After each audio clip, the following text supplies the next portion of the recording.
Okay, so let's get going.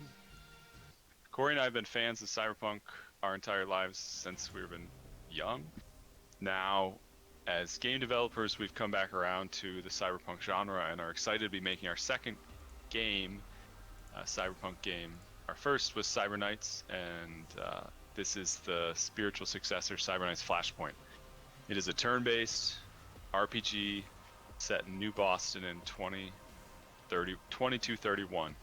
You're a cyber knight, a leader of a band of mercenaries, hackers, and thieves who are trying to make it big in the criminal underworld. As is so classic in the genre, you're working for criminal organizations, the mafia, the yakuza, and you're also helping and aiding all sorts of corporate and corrupt corporate interests. The game mixes tactical combat, stealth gameplay, hacking, and has elements of base building and a very strong RPG story that you'll work your way through. Dynamic and immersive story set in 2031. And not a linear, like, point to point ABC story, but a much more dynamic, character driven story. If you played our last title, Star Traders, we do a lot with variable stories where each playthrough is unique. You can get a lot of interesting interactions between your characters, the ones you create, and the ones that are created by the game as you play. I think this is going to be really an uh, interesting type of role playing game where you'll have enemies and friends and allies that are different and unique for each playthrough.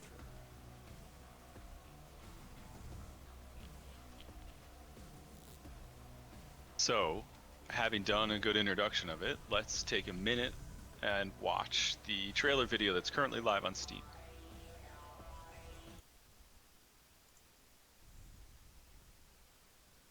Which Corey is bringing up.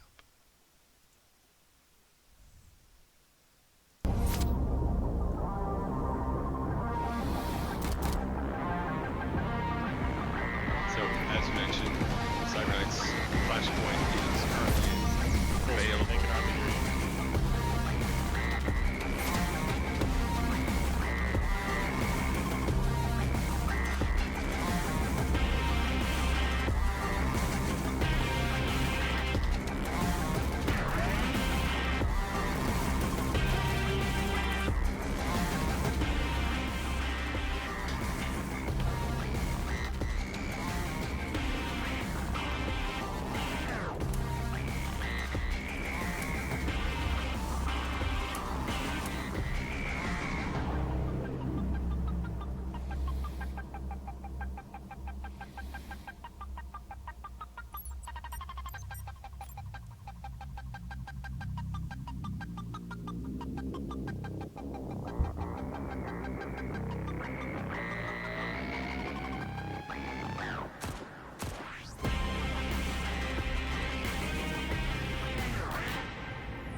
So that was a look at our trailer that's on our Steam page on Cyberknight's Flashpoint, showing some gameplay, some of the customization options, showing off some of the artwork, animations, and early pre-alpha footage of the game in action.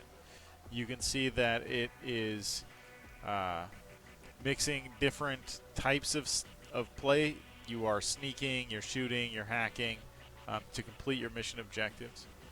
Uh, and you'll be building, configuring your characters and their gear. You'll be installing varied cyberware and modifying your weapons, crafting the things that you'll need on the missions, collecting credits and coins to buy things from your contacts, allies, and corporate connectors.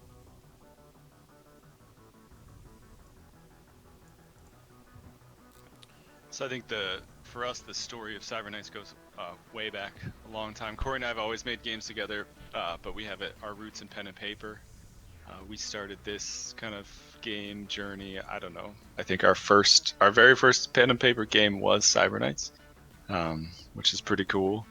And we played a lot of our own homebrew sessions or games through the years, and then have played a lot of Shadowrun and other games set in the genre. Our Cyber Knights RPG was our second video game, following Star Traders back in 2011. If you have an Android and you want to check that out, it's old but very strong RPG. Very old. Yeah. Very old. It's 10 years old, so keep that in mind. But we are coming back around and releasing its successor to Steam, Cyber Knights Flashpoint, be available in 2021. As Corey said, we're excited here to be building out kind of a unique story world that has been building up, very informed by our pen and paper RPG campaigns over the last 10 years. We've run multiple campaigns in the setting and had the honor to run a campaign with one of our Kickstarter backers over the summer that was about 30 hours and a really awesome conspiracy story that sprawled across the entirety of the New Boston zone. Cyber Knights is set in 2231, which gives us a different take on Cyberpunk. So much of what we look at is very near modern, and we are excited to be able to push a little bit farther into the future. New Boston in 2231 the game is set about 35 years after the collapse of the old world under a nano-triggered environmental disaster at the end of the 22nd century. This allows us to kind of play with a lot of kind of post-apocalyptic and cyberpunk themes mixed together. We're looking at a world where artificial consciousness has already been created and then murdered and strictly outlawed. Mega corporate research colonies and research stations and colonies dot the solar system, so humanity has already made it to Jupiter and Venus. Quantum computing is available, has completely altered the digital landscape, and because of the environmental collapse, everything outside of the extremely hyper-urban sprawls of big cities like Atlanta and New Boston, everything else is wasteland. So you've kind of hyped up that urbanization that is so common in Cyberpunk. Cyber Knights Flashpoint is giving us a fun opportunity to really re-explore and think about the greater world that we've been building with the Cyber Knights franchise. So, like Andrew said, the expansion to Jupiter, base on Mars, orbitals, gleamers, dotting the near Earth and high Earth orbit of Earth, as well as a base on the Moon. You know, it's been really fun to get to flesh out these. We've always known there are corporations with space assets, corporations with deep Earth mining assets, and Flashpoint has given us the reason to really dig into that creatively, and continue to develop this world so that we can have this bigger setting for this much bigger game. The first game was sort of a gritty survival style RPG where you ran street to street, house to house, crashing in low-end hotels and taking stimulants to keep your characters alive so you could finish one last delivery mission. Cyber Knights Flashpoint is going to be a little bit bigger story, a story with more interaction with your contacts and less like dying and because you couldn't find a hotel. Which is where, again, to come back to our long history in pen and paper RPGs, Cyber Knights Flashpoint draws upon that. One of the things that we really wanted to bring to an RPG video game, which we don't see very often, is the feeling of a heist-style mission. You can see that both in we've always found that in our role-playing games, when you run, if you sit down around the table with a pen and paper, group and you're given a mission by a shadowy contact. They want you to infiltrate a lab and destroy a research um, specimen prototype. It's never just like, okay, pick up the guns, everybody pile in the van, and let's drive down to this lab, which is something that's really common in video games, to just sort of take that like direct route approach. And what we wanted to bring, or we're designing into Cyberknights, is much more of that feeling of what you'll get on a pen and paper table, where to get in that lab, we probably have to steal some security credentials. We may need to get our advantage over their security system, which is really dangerous. We've got to talk to a hacker that we know. Do you know a guy? I know a guy. We have them develop a virus that is specifically set up for their level of Sigma security system. Maybe we need to buy some extra big guns, or we need to go find someone and buy some explosives that would help us pull off this mission. Or maybe we take a different route. Maybe we need to bribe a cop, bribe a security officer, help someone get us into the facility without so much trouble. To sneak in, use faked credentials, again, to avoid that like pile in the van, drive straight to the parking lot, and start shooting. So that's where hacking and knowing a network of criminals and contacts can really help you change the way you go about missions. You can have forged permit, a hacked access pass. You could have someone on the inside that disables a certain security door at a certain time that lets you access a back storeroom or a security grate or a loading dock that shouldn't have been unlocked. Cyberknights is going to give you a lot of tools and then challenges that the missions will present to you. And as a player, you'll be able to match the tools you can afford, your character's skills, and the way you want to accomplish that particular mission, what kind of objectives, side quests, and particulars of the contract there are. So maybe there's fast ways, quiet ways, loud ways, sneaky ways, and you'll have to kind of combine those different options, advantages, to get to the objective, to get that research prototype or VIP or whatever story element you are after. And those objectives will have real meaning to the contacts that issue them. The retrieval of that prototype will mean the downfall of the scientist working on it, and the vice president of stolen goods that commissioned it being stolen will get a promotion perhaps, and she'll rise even further in her corporation. So you'll be playing favorites, and you'll be making enemies and friends along the way. None of the missions you'll be taking will be happening in a vacuum. And the people that you work with will know sort of what's up. So you'll have to keep all of that kind of balanced in your mind. I could buy a forged permit for this Jupiter launch station that I'm going to try and infiltrate, but if I buy it from this contact, he's going to know that I'm working against Jupiter, which might cause me trouble down the road. So there'll be a lot going on in the story as you work through these heists, which is core to those type of movies and books like Ocean's 11 and that whole genre. There's always complications, there's things you have to do beforehand, there's legwork, and then when you're actually on the ground, that's when you really have to make some tough choices. Are we going to keep going? Something bad just happened, the alarm just went off, like what are we going to do? And that adds a lot of drama.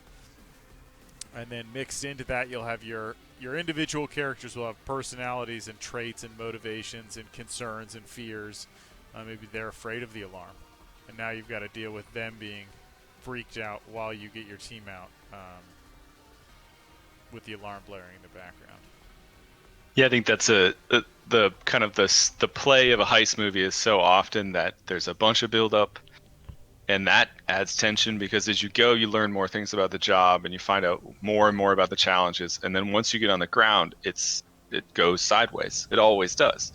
Something starts to go wrong. And it's up to you and your team and the skills you brought along to see if you can skirt around that edge and find one more way to get closer to the goal without getting completely caught. Now the game Um, the game isn't going to be programmed to make sure something goes wrong.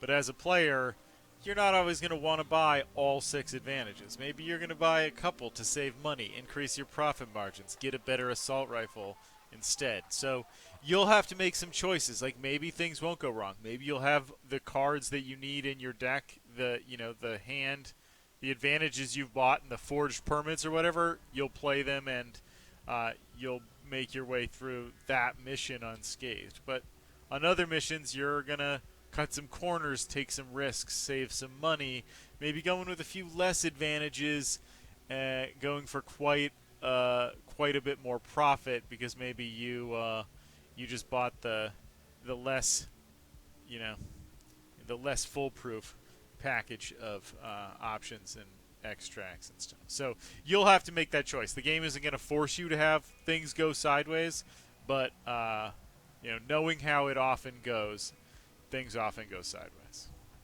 Yeah, I guess that's an important point to go back to. If you want to get in the van with the guns and drive straight to the research lab, you don't have to buy the advantages. That's where you get all the choices and how you want to play it. There will be advantages that are better for a stealth team, or maybe you've got a good hacker on your team who can kind of knock up some of their own. Good, Yeah, maybe that good.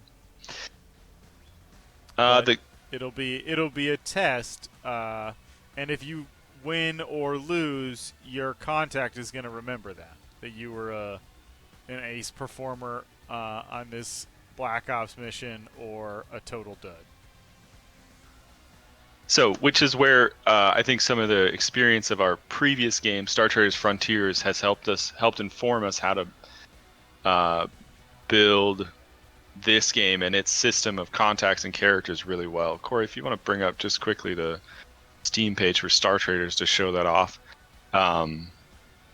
Star Traders is built on a powerful simulation of both of your contacts, and we're expanding that even farther with Cyber Knights to include your crew, your mercenaries, into that simulation. So not only will your contacts have a lot of their own goals, and they'll evolve as you help them. If they set up a goal, as Corey mentioned earlier, to steal a prototype, and if you are able to pull that prototype off, it will benefit them. If you fail, they may lose some influence or kind of stay even.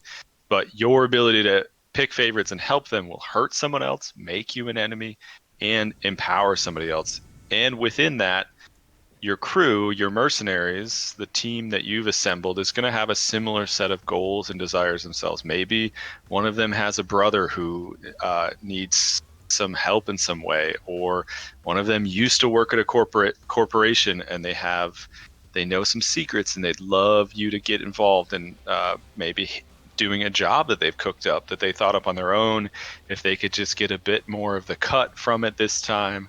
Or somebody who joined your squad has a dark past that you didn't know about, or just something they're running from, or there's bounty hunters looking for them. So there's a lot of potential for both the players and the contacts to all evolve, to change throughout the story, and to intertwine, which I think is a big part of what we're shooting for with Cyber Knights as well. Corey's got Star Traders on the on screen, which is our current active last release to Steam. Very well rated, very awesome space sim that is sort of has some of the core systems that are inspiring this next leap for us to take it even deeper and to do it even better with Cyber Knights in 2231. And if you can take a look at Star Traders Frontiers and get an idea, I think about our company's stance on supporting games and our dedication to our content and to our players. Star Traders launched, well, the very first Star Traders launched 10 years ago. This Star Traders Frontiers launched 2 years ago, Andrew? 2 years? I don't know. Might be almost 3 years. It's been a while. This is coming up on 3. Coming up on 3 years. We've just released update 231. And those aren't like little dinky patches that add one icon. They're big patches. We've been hitting a big roadmap with stuff like double the number of missions, double the number of traits, double the number of ship types. And we've been hitting those goals, and we will set similar goals for Cyber Knights. So Star Traders is the model that we use for our games, and you can take a look there at the reviews, at the updates, at our support on the forum to kind of get an idea um, how we operate. And if that's something you think you'd be interested in, jump on to Cyberknights and wishlist it.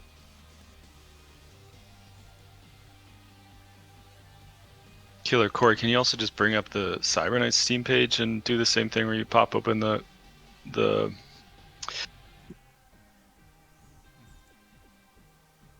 and scroll just the page itself? So I think we've had it's always fun to talk about this stuff because it gets us jazzed about exactly where we're taking the game and all the things we've done. We ran a Kickstarter for Cyberknights earlier this year, which has been Actually, a big. Can't find it on our Steam page. That's really weird. It's not in the list, unfortunately. I guess you could search it. Yeah. There it is. It's not in our coming soons, though. Maybe something to check out.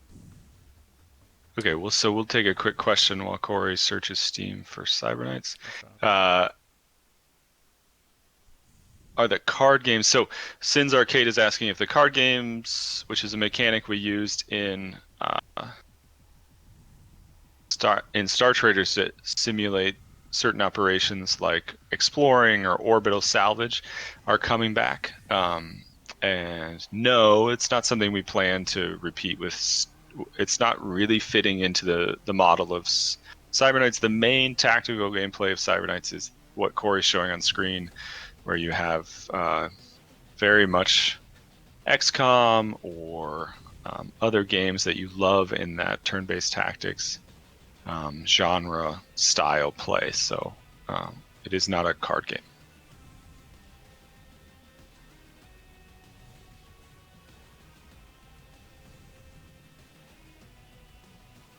Okay. But the card games in Star Traders, they sort of represent you doing other types of, work beyond the main thing. So Cyberknights is going to have the main battle map, navigating these maps, doing these missions, sneaking around, shooting people. It will have other things like the card games, but not card games. It'll have hacking. It'll have talking to contacts. It'll have crafting things. It'll have all these other, other parts of the game for you to play. This part that we're looking at right now, the sneaking around, shooting, 80% to hit, critical hits, that all of that combat map will be really core to the game. But like Star Traders, there will be a lot of other things to do when you're playing and other ways to optimize your playstyle and, like we said, gain those advantages. Your advantages might be you have the very best gear, or your cyberware and your crew of mercenaries are super optimized and they work together flawlessly. They're all built on each other and their synergy is really your big advantage. It's not that you spent a whole bunch of credits to buy. It's there'll be different ways for you to get advantages, and not all of those advantages will just be illegal things that you manage to find a contact to connect with. So. I think as Corey touched on hacking on the map as well as another thing. When we started the Kickstarter, there was actually a bit of a plan that depending on what stretch goals we hit, that hacking would have some card game elements similar to Star Traders. When we hit our $200,000 stretch goal to expand Matrix hacking into what we called MK2, Mach 2, we really took that from what was going to be sort of a minigame card element of hacking a system to something much more fully fleshed out, where you have a system map, different nodes of different types that you character illegally using a nanowire jack plugs into somewhere in the enemy's system where there's a connection point, gets onto that node map and starts to kind of wreak havoc in that system. So there is an alternate sort of overlay matrix map that a character can jump into on their turns where maybe a street tough or a sniper would be running around the map shooting enemies or taking positions and covering incoming with Overwatch.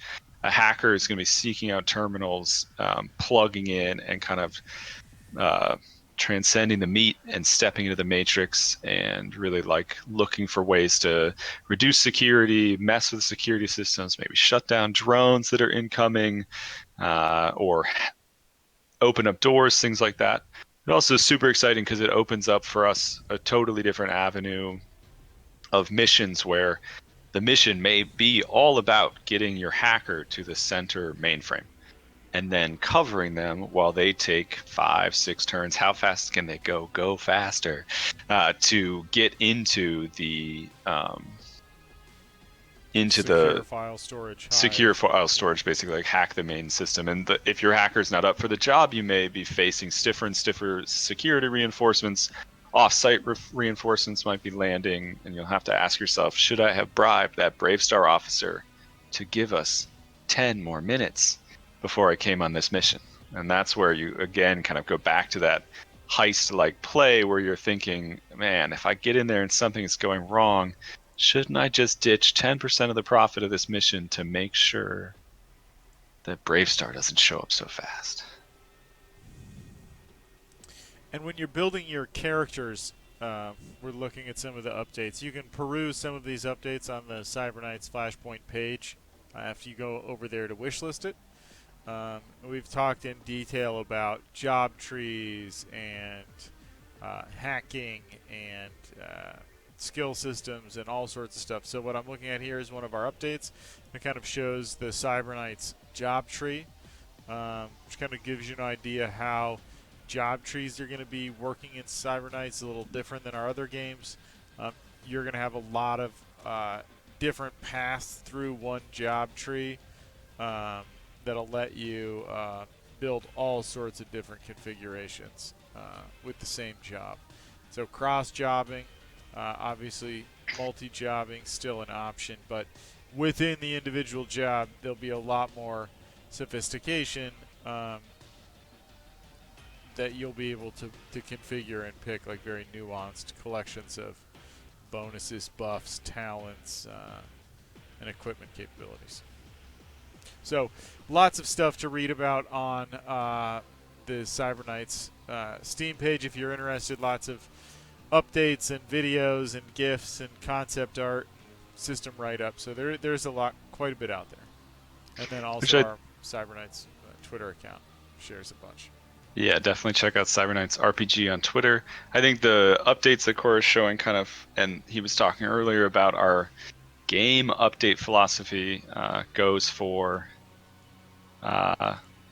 really piles on how we approach game development. We love to work with the community. We ran a Kickstarter for this game, and we gathered an alpha team of 1,000 players who are going to help us early next year finalize the game and get it ready for release.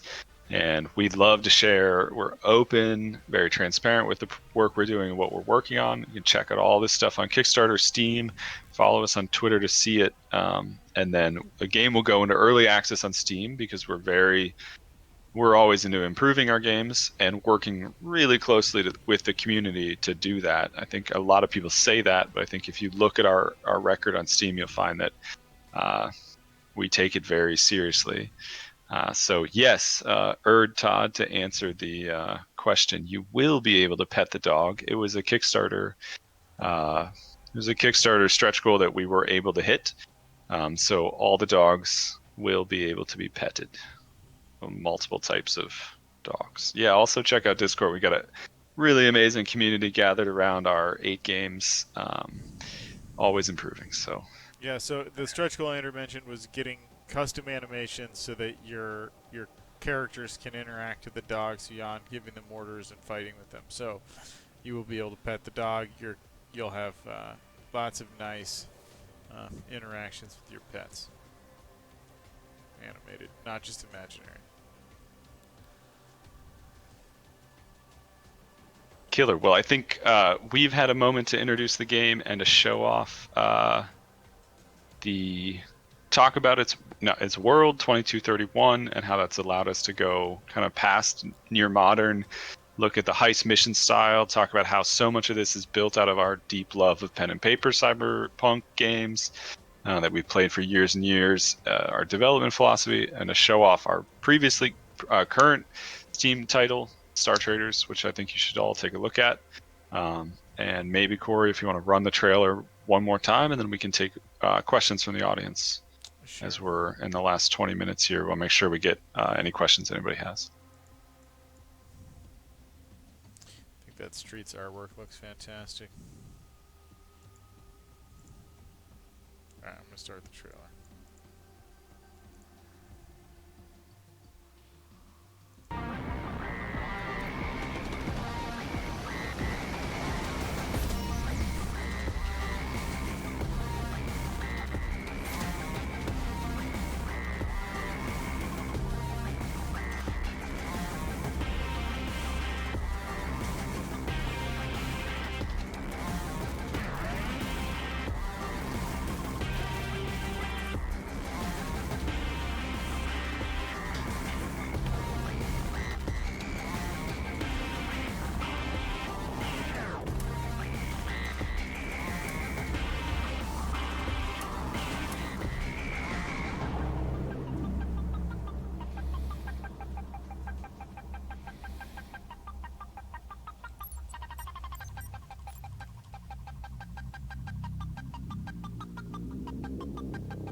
And we're back. Wow, that was a cool trailer. Love that, Cyberknights. So we're gonna answer some questions. Appreciate everyone who tuned in, everyone who's chatting, who stopped by today to support both us and Cyberpunk Day. A lot of obviously exciting Cyberpunk stuff about to happen. This the end of this year, so I think we're all sort of jazzed about Cyberpunk. It's a good time to be for us to be working on a Cyberpunk game because we're also really excited about it. So thanks again for everyone who tuned in and supported us and the day. Corey, I'll prompt up some questions. So first question is, will the crafting element allow us to make our own software for hacking? The crafting element will allow you to make a lot of different components. You'll be able to make some of the software you'll be using in hacking you will have to craft. Yes. Some of you will have to buy. Some of you may have to steal. There's going to be a lot of different a lot of what the characters are in Cyberknights is intended to be these sort of state-of-the-art quasi-legal mercenaries. So in all cases, we want to give the feeling that you are assembling this really unique kit that isn't something the corporations can go just buy and have. Like the Cyberknights runners and hackers and the mercenaries that are built out for this team are valuable to the employer, the corporate fixers, because they are this special hybrid of things stolen and bought and made from multiple corporations that gives the Cyberknight this sort of like unique team and set of capabilities that can't just be bought off the shelf. So we're going to work on representing that feeling that you are putting together this carefully constructed hybrid thing from carefully cherry-picked parts of corporations, military, street, legal, illegal, handmade, whatever. So whatever you have to put together to get your particular kit. So some of we will be doing our best to represent that feeling in hacking, both for the gear and the cyberware and the decks and the software. And I And is think one that of the yep? things, yeah, that was awesome. One of the things that goes along with that is that we have looked at having or working on different security systems. So it's very different environments that you'll run missions in. You might be going into the under streets of New Boston, and it's hacked together street set up by the Blue Ox gang, and they don't have the best security, which you might have to hack. You may be headed into a MillSec area or even a corporate area, and a corporation may have Sigma 11, Sigma 12, Yeah, so Sigma like a 13 corporate, Andy's security. saying like corporations have like artificial intelligence driven, building wide system security that are integrating like they're fully integrated, right? Cameras, pressure sensors, doors, guards, radio. And then underground in some street environment, it just might be like booby traps and cameras on doors and like physical locks keeping you out of places you're not supposed to go. So there's going to be like a lot of different variety of ways that places will be secured, different kinds of places you'll be breaking into, and you'll have to think about how you optimize different team members.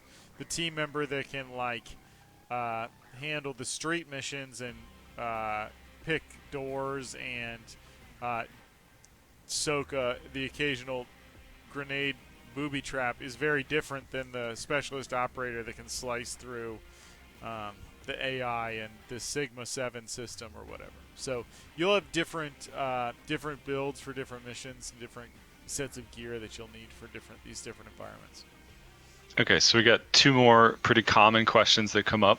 The first is if Cyberknight's Flashpoint is an open world game, in which it is not. If you're thinking of open world games as a game world in which you walk around the streets physically of a large space, it is an open-ended game.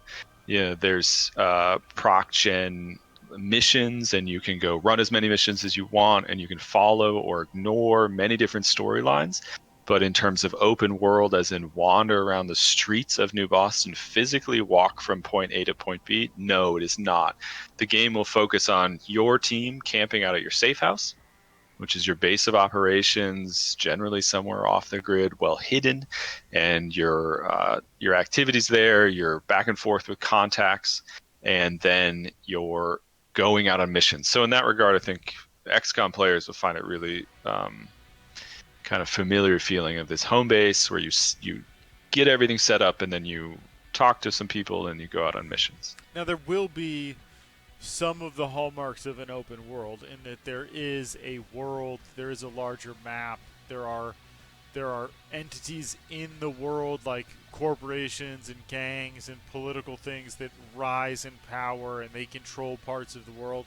You won't be wandering around in it, like going down streets and checking out alleys, um, but you will be experiencing some of the features of an open world game, like a big collection of entities that are interacting and things that happen in that open game world simulator, well, maybe not simulating the individual streets, will have impacts on your safe house, on your missions, on your contacts. In the way that the open world exists is through those places you're going on missions, the street environments, the corporate laboratories, um, and the contacts that live in them. So things can change in those regard in that open world. Maybe it's not simulating like Andrew said, walking around, but there's a whole lot of things that can give you that open world feel in Cyberknights. Okay, so a second question is whether from D. Stokers, will the game allow for a sort of self-driven style of gameplay, context that give leads, etc.? So yes, that's absolutely, it's a hallmark of the Star Traders Frontier franchise that we allow you to find your own way. All storylines that the game is offering are optional. You can ignore them, but they'll resolve themselves with consequences. And we really push players to find their way of making money. Cyber Knights is very similar. You're a mercenary band. You have to make money. You don't have to work with anybody you don't want to, but you do need to find an employer and find some way to make money somewhere. You will do a lot of self-directed play of finding out. You may choose to take a mission offered by one of your crew members, your mercs, used to work for a shipping company and knows a depot that's especially vulnerable. Maybe don't take that job. Maybe find another way to make some money. And in that regard, like we're saying, take that job, but it's not going to be, like Andrew's saying, there's different varieties. Like jobs you take from your own guys, like your sniper is like, hey, I've got a lead, we could all split the money. It's not like someone's not hiring you. The sniper just has one starting clue. It's like, hey, there's a prototype going to be shipped, and then you can go talk to some other contacts. You could break into some, you could do all these different things to resolve it. You could ignore it. So the play will be a big mix. Like there'll be some things in the story, if you want to get involved, where the contact's giving you like a very packaged mission. It's like, I need this done at this time in this place, and you don't have to figure out what, but you have to figure out how. And there'll be other missions where you're getting very little, and it is very self-directed. There's a clue that something's happening, and you could do with it what you want.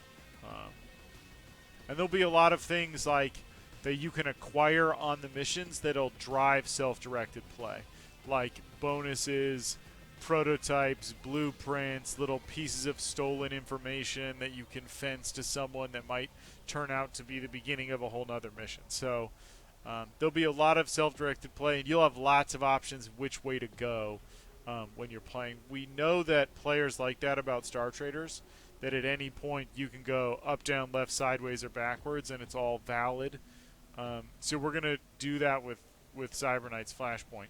There's always going to be that overriding rule of you've got to keep flying. You've got to keep your safe house repaired and your guys from bleeding out, and you've got to pay your crew, and you've got to keep keep things running. But beyond that, you've got a lot of freedom and flexibility how exactly you're going to do it.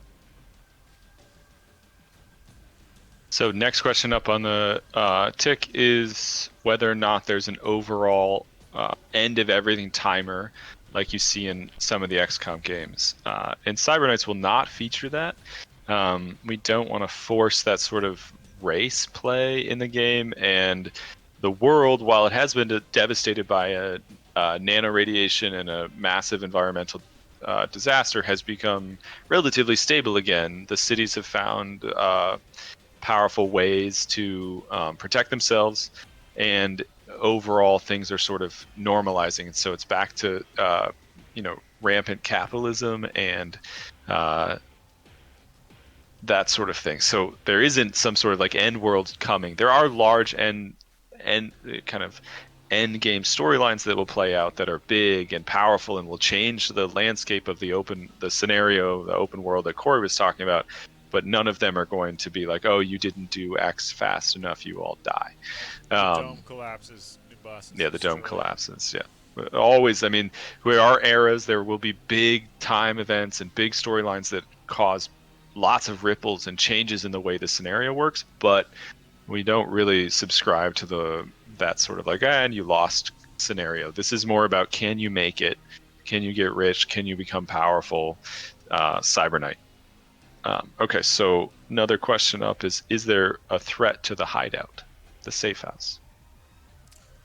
No. We talked about it a lot during the design of the game and what it would mean in terms of asset scope, art, and programming. And we decided at the end that we wanted to take that time and put it in the attackable safe house bucket, put it into the really awesome heist missions bucket. So the safe house is obviously going to have a lot of cool artwork. We hit a bunch of stretch goals. It even has its own soundtrack, but it really is going to be a way for you to look at, interact with the personalities and the features of your mercenaries. But for us to make it attackable, the safe house visual, all of that would have to actually be a map that could both function as this cool sandbox for you to watch and interact with your mercenaries and fight on, and it would have to have all the different, we just came up with kind of a scoping estimate for what that would take to add to the game and how much fun it would be to be attacked in your house. And we've decided no. Now, there is danger to your safe house, but it's more like you have to leave. Um, and I think part of that is like, I think we established in the lore and some of the pen and paper games that we've done, you don't attack a Cyber Knight at the Cyber Knight's house. Like, it's just sort of established like a land war in Russia. Like, you just don't go into a Cyber Knight's like den to try and fight the Cyber Knight. You very rarely win. Mutually assured destruction. So, Andrew, what are your thoughts? No, I think that sums it up. There are events in the stories that may force you to abandon a safe house, but it's not going to be because of an actual battle map confrontation that you have. So I think it's a different take on it, which I think is the best thing for us. And I think we're happy to share that. We're not afraid of our scope edges. We're the kind of company that is happy to talk about what we can do and what we can't do and why. So I think that's a great question. I'm glad we could answer it.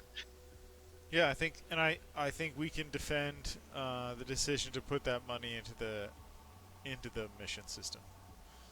Because honestly, if you look at a game like Cyber Knights, you wouldn't want every other mission to be them attacking you at your house. It's a very different story and explanation if you spend that much time like fighting people, you know. Yeah. So, I think for the story and the setting and the lore, if you did have an attackable safe house, it would be something you'd use very rarely in the story. Maybe you'd get attacked once or twice. So we'd build this huge attackable safe house framework and all the stuff to support it, and then we use it for 2 missions. And it would be, I think, ultimately would be something that wouldn't pay off for the backers that funded the game. So that's something we're always thinking about, is really making sure that the money we get from the backers is spent on stuff that the backers are really going to get to enjoy. And if the game is 100 missions and 2 safe house attacks, you can throw those 2 safe house attacks, make the 100 missions 25% better, and the results for the backers is like so much stronger. Next question up, We got Corey. 5 minutes, I think, Andrew. Yeah, we got another question. If the game is open-ended, will there be any point at which you can say that you have beaten the game? Yes, we will give you a you are victorious screen if you decide to go to the end of one of the storylines and actually beat the game. That'll be really hard, and people shoot at you a lot. So, you have to earn it.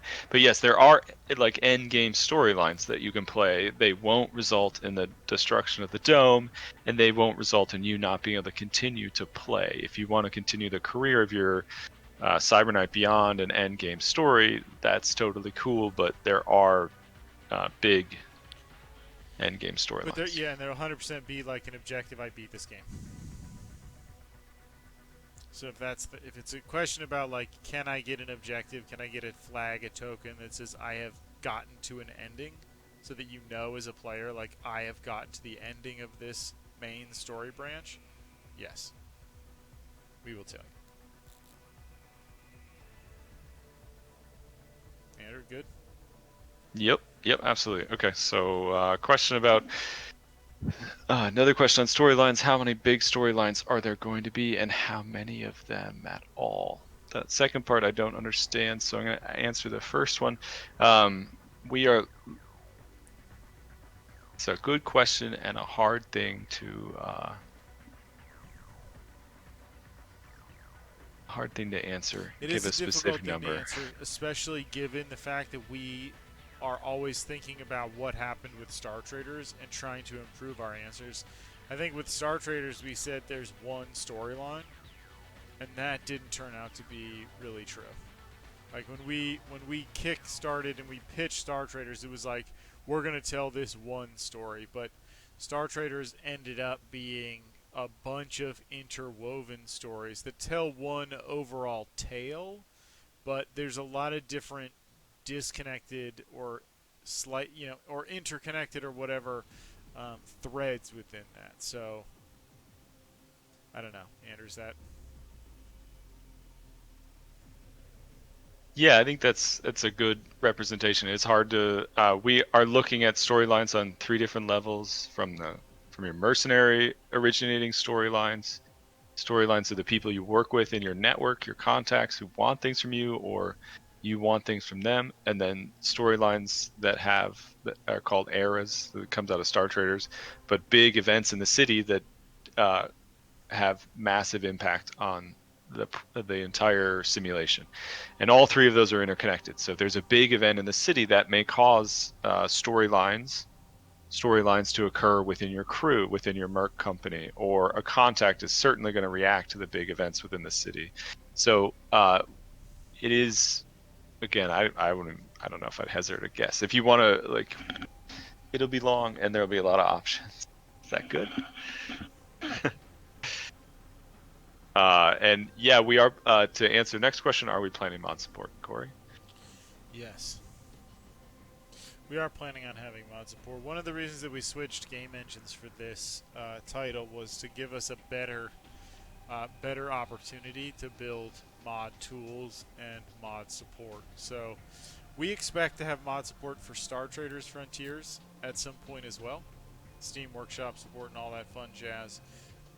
When I don't know, but we expect Cybernight's Flashpoint to get mod support after the end of early access. So we won't want to release mod support for something that when we have to break mod support every release, break all the mods every release because the game's changing so much. But once the game stabilizes, we leave early access. We'll be adding Steam Workshop support at some point following there that lets people hopefully build as much as we can support. Mod support is a goal that we have based on what we end up with at the end of EA. So I sort of have an idea pre-alpha what would be categories we'd want to have mod support for, but I don't know what features are going to make it through alpha or what the game's going to look like at the end of EA. So one of the things we really need to do is get it baked, get it through alpha, approved by our backers, signed off by the executive production team, through early access, past the Steam reviewers, and then at that point we'll be able to really look at the game as it stands and say, here's where we want to add mods. Corey, I gotta jump in because it is time to wrap up. We're coming up on 4 p.m. Let's take a look. Cyber Knight's Flashpoint is currently on Steam, ready for you to wishlist. It'll be out in 2021. It's gonna have a ton of music. This has been awesome. We really thank Cyberpunk Day Twitter account for setting this up. Check out the account and the hashtag for all the awesome content going on. Love you to come join up. Hit that wishlist button. Thanks, everybody. Really appreciate it.